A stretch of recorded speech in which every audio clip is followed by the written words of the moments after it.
हाय, जय हिंद, जय महाराष्ट्र मित्रांनो. आज बरेच दिवसांनी मिसळचा नियोजन केलेलं आहे. तर तुम्हाला त्याची रेसिपीचे जेवढं साहित्य ते तुम्हाला दाखवतो. सर्वप्रथम मी मटकीला शिजवून घेतलेलं आहे. हे फरसाण आहे, हे बारीक शेव, कांदा, टमाटर, अद्रक, लसूण, मिरची, हिरवी मिरची आणि कोथिंबीर आणि हे पाव आहेत, बघू शकता मित्रांनो. हे सर्व वाटण मी मिक्सरमध्ये ग्राइंडिंग करून घेणार आहे सगळ्यात बारीक.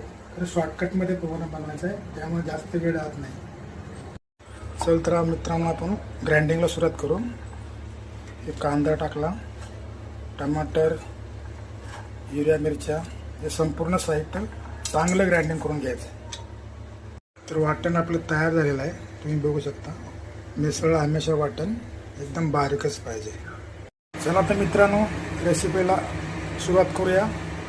सर्वप्रथम हे जिरे टाकले,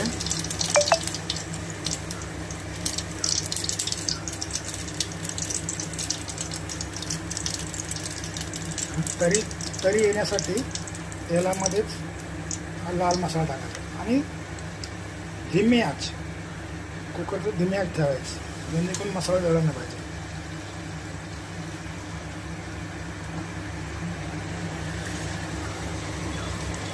त्यानंतर कढीपत्ता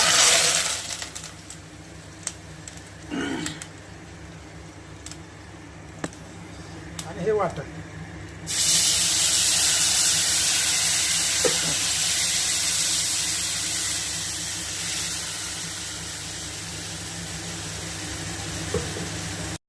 तर मित्रांनो बघू शकता, फायनली आपला मिसळचा रस्सा ओके झालेला आहे. ही तुम्ही तरी बघू शकता, एकदम सुंदर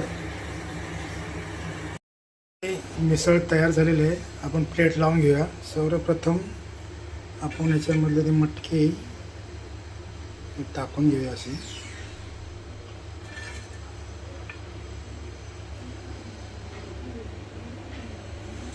आणि त्याच्यानंतर वरती त्याच्यावर थोडीशी तरी टाकायची असते.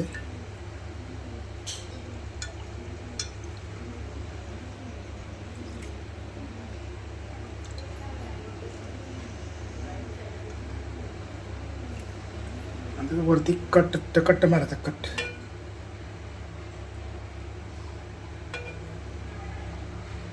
झाल्यानंतर ही एक्स्ट्रा तरी हे जेवताना कोणाला कमी पडू नये.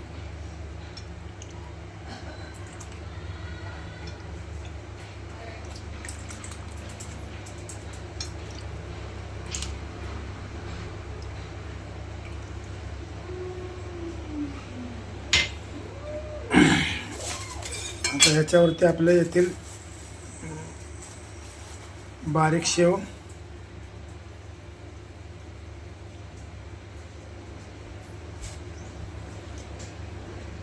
नंतर थोडा कांदा,